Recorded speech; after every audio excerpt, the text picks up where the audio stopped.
Here's how to change the country location of your Roblox account. So go ahead, launch your Roblox application or the web browser. Go to roblox.com, log into your account.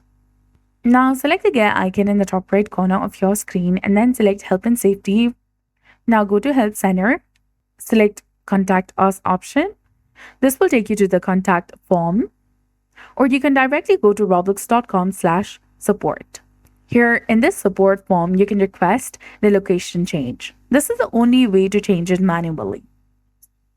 So go ahead, enter your username, your first name, which is associated with your account, your email address that is also associated with your account, and confirm the same email address below.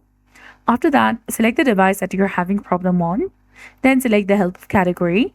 You need to scroll down, select how to, and in the self-help category, select how to change my location. And here, describe your issue. In the description box, politely explain why you need to change the location of your account.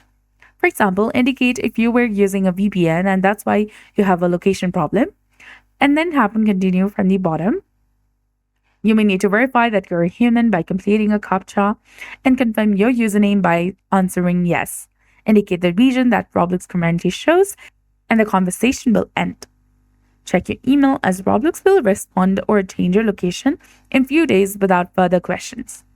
So that's how you change the location of your Roblox account. So if you found this guide helpful, please like, share, and subscribe. Thanks for watching.